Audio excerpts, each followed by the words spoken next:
muli po akong nagbabalik. Kasi medyo nagpahinga po ako ng ilang araw. Mapapansin niyo na wala po akong post kasi nga medyo naka-experience ako ng kalituhan. Kasi nga yung mga ginagawa ko lately ay parang na out of focus ako sa mga bagay, sa mga maraming gagawin, sa mga bagay na usually dati kong ginagawa. Pero dahil na sa ginagawa ko lately, medyo na out of focus ang inyong paglingkod. So, ngayon po, eto na. Alam ko na kung ano talaga. And this will be my first vlog. Pagdating ko, good morning to everyone. Ako po ay magbibigay lamang ng kaunting kaalaman o sa napapanahong issue ngayon tungkol sa kasaysayan ng Israel at Palestinian.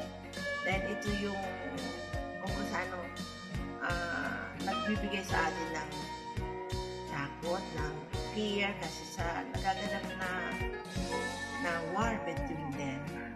At kung nanonood po tayo sa mga news sa ibang bansa, pansin po ninyo na talagang medyo may kaguluhan na at makakaramdam ka ng takot. Pero dahil nga alam natin na meron tayong Diyos na gumagabay sa atin. Kaya anumang takot na yun ay mawawala. Okay. Ang kaalamang ibabahagi ko sa inyo ay tungkol sa kasaysayan ng Israel at Palestine. Ang dalawang bansang ito ay may mahabang kasaysayan ng mga kaganapan at pangyayari na nagugat sa kanilang mga kultura at tradisyon. Sa pamamagitan ng paglalahad ng kasaysayan ng Israel at Palestinian, mas maiintindihan natin ang mga suliranin at hamon na kinakaharap ng mga bansang ito at kung paano makakaapekto sa buong mundo. Samahan niyo po ako sa paglalakbay sa kasaysayan ng Israel at Palestina.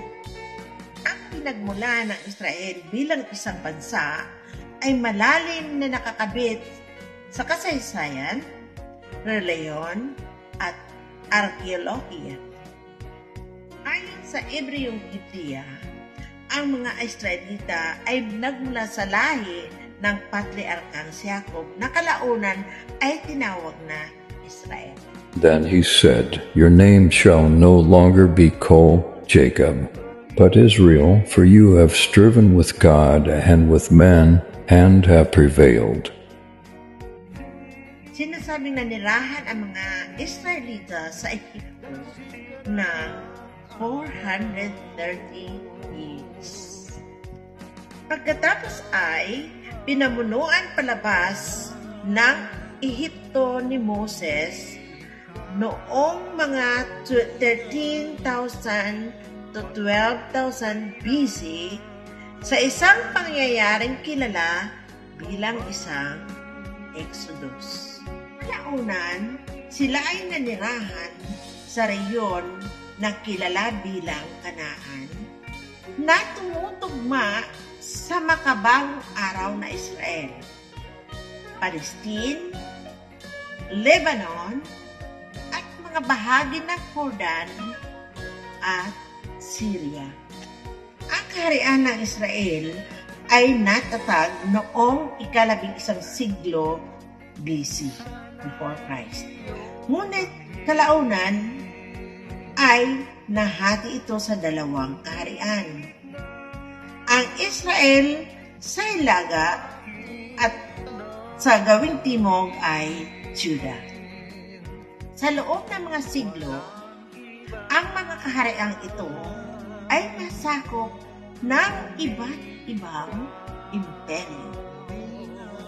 Ang makabagong estado ng Israel ay tinatag ng mas huli noong 1948 pagkatapos ng mga kahila-hilakbot na pangyayari sa ikalawang digmaang pandaigdig at Holocaust. Iminungkahi ng United Nations ang isang plano upang hatiin ang Palestine sa isang Arabong estado at Judaismong estado na tinanggap ng Jewish Agency for Palestine at tinanggihan naman ng mga Arabong leader at pamahalaan. Matapos ideklara ng Israel ang kalayaan noong May 14, 1948, sinakop ng karatig na mga Arabong estado na humantong sa 1948 Arab-Israeli War. Ang kasaysayan ng Israel ay komplikado at maraming aspeto na may iba't ibang kwento depende sa perspektibo ng bawat isa. Ito'y isang kagilagilalas na paksa upang tuklasin. Hindi ba? Hanggang dito na lang po muna ang aking pagbibigay kaalaman sa inyo. Ito po si Teacher Ann, your forever teacher. Thank you so much.